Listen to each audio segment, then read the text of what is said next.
let me tell you about the language of insecurity. Perhaps you're the insecure one, or maybe it's that person who just popped into your head.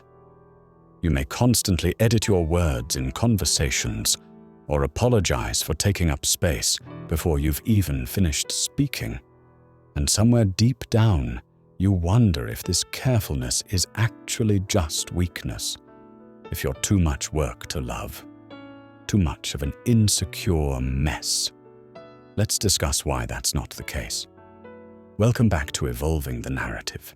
Today's video will show you the psychology of insecurity, how it shows up in the language you use, and what it's actually protecting you from. And near the end, I'll give you 3 small steps you can start today to help you finally stop being insecure and triggered all the time. With that said, let us begin our journey into the book of Psychology for Answers. Let's start at the beginning. Here's why your insecurity feels permanent. It's built on a foundation of internalized shame. Shame isn't just guilt about what you did. It's the belief that who you are is fundamentally unworthy of love and belonging. When that belief takes hold early, maybe because closeness felt unpredictable, or mistakes were met with contempt instead of correction, you develop protection strategies. You make yourself smaller, over-apologize, minimize your wins before anyone else can. Talk yourself down preemptively. From the outside, this looks like insecurity. From the inside, it feels like survival, like the only way you can protect some fragile belief that beckons you like a little goblin hiding in your mind. So shame is the cause, but how can you remedy it? Researchers studying shame found something critical. Shame hates being named. It thrives in silence, in the umbral space between what you feel and what you're allowed to say. So you learn to speak around it, controlling your language, giving constant disclaimers, self-deprecating humor that isn't really humor at all, but a cover to tiptoe around the shame. You're not weak for doing this. You're responding to an alarm system that once kept you safe. You're human, after all, and you learned what you had to for survival. But now you no longer need to carry these burdens. You see, the belief underneath is usually a low self-worth script. You never feel good enough, never quite right. When your worth gets tied to outcomes or approval, every piece of feedback stops being information and starts feeling like a verdict on your entire self. So you shrink, you hold back, you let the insecurity speak first, so rejection can't surprise you. I'm not good enough. I don't deserve these nice things. Sorry for getting in the way. That doesn't mean you're incapable of confidence.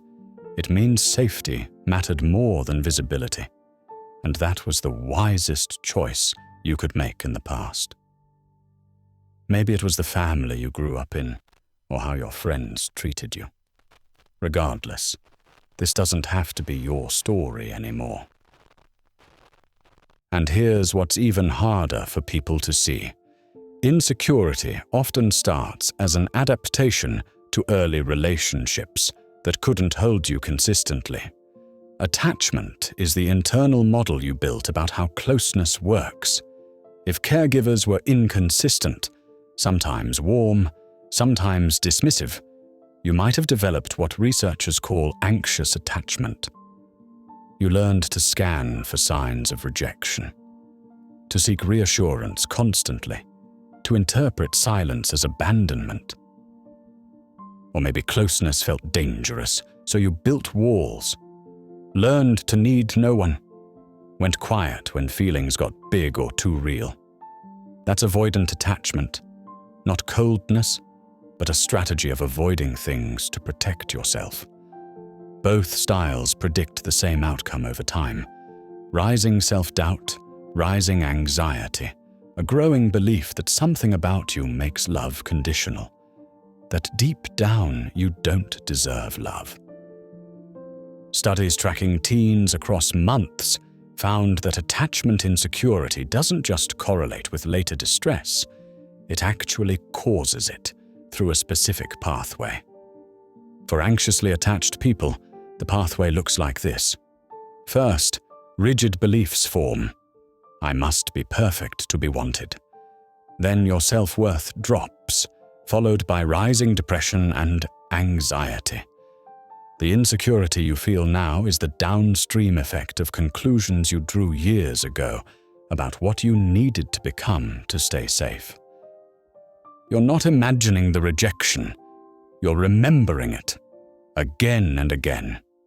And your nervous system is still trying to prevent it from happening. On the other hand, for avoidantly attached people, the path is slightly different. Fewer close exchanges, limited emotional sharing, a quiet, persistent loneliness that looks like stoic independence. You withdraw to prevent the pain from happening again. Both styles share this. They make you speak in the language of insecurity because your early blueprint taught you that full presence is too risky. That isn't a character flaw. It's evidence you adapted brilliantly to conditions that were hard. But now they no longer serve you. They are outdated and likely causing you unneeded pain. Now, this part is uncomfortable, but it matters. Even after those early experiences, insecurity persists because of how you think right now.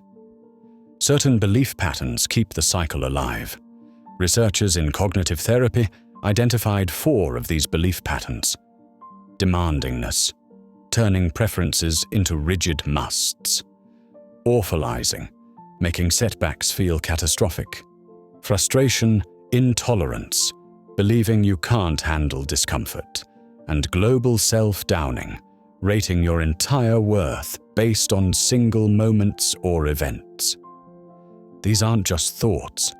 They're what psychologists call hot appraisals, evaluations that generate emotional consequences.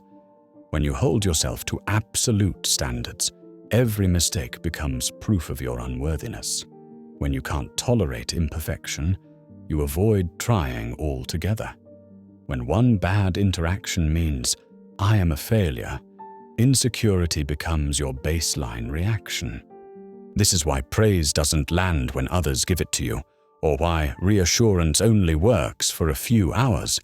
The belief system filters everything through a lens of never enough, so evidence to the contrary gets dismissed as exception or luck. You might notice yourself saying things like, I should have known better. This is the worst thing that could happen. I can't stand feeling this way. I always mess everything up. That's not rational thinking. That's a rigid, outdated operating system trying to keep you safe by keeping you small. When you don't challenge these thoughts, they continue to have free rein over your reality, how you see yourself and the world. And here's the part that makes this hard.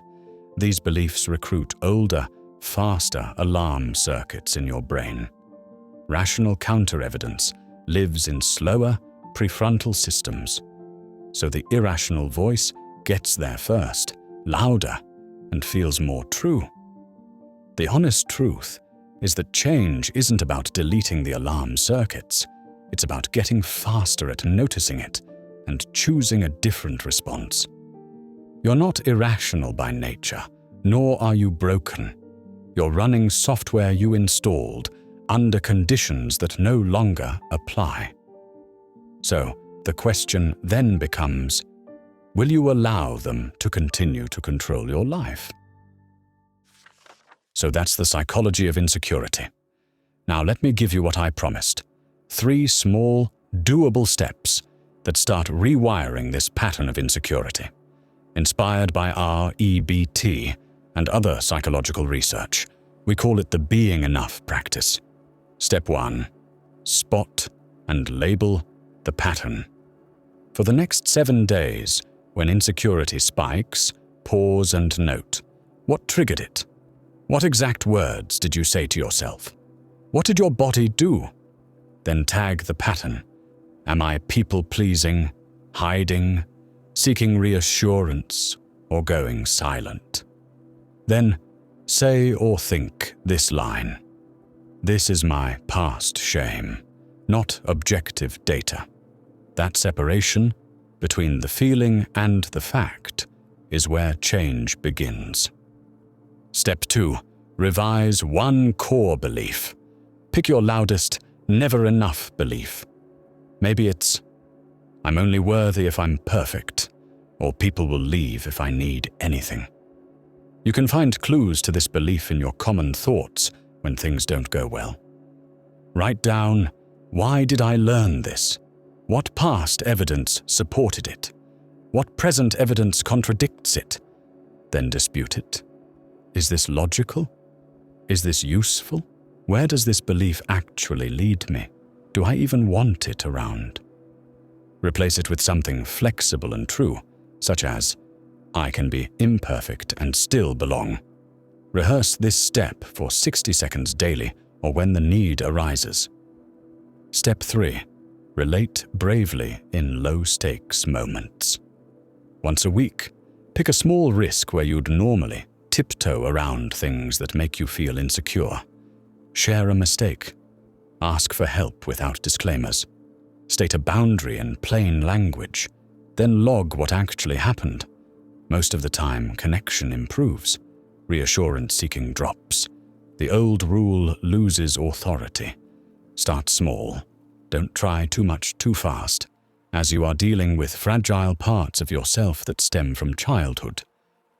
These 3 steps can be a great introduction into shifting any insecurities you may hold within yourself. You are a human with a unique set of experiences and mental blueprints, so this can take some experimentation. Therapy is also a potential route if you choose to do so. We hope these practical steps help you. Now, you are prepared. Next time insecurity shows up, you'll have a map. You'll know it's not proof you're too much or not enough.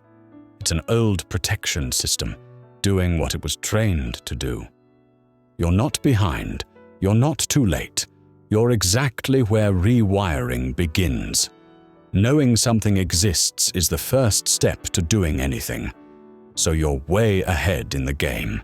This is your life, so take solace in that you can create change if that is what you truly want. What you become is a narrative for you alone to write. Thank you for joining me on this exploration into the psychology of insecurities. If this resonated, please share one belief you're ready to revise in the comments below, and subscribe for weekly psychology content designed to help you transform your life. Until next time.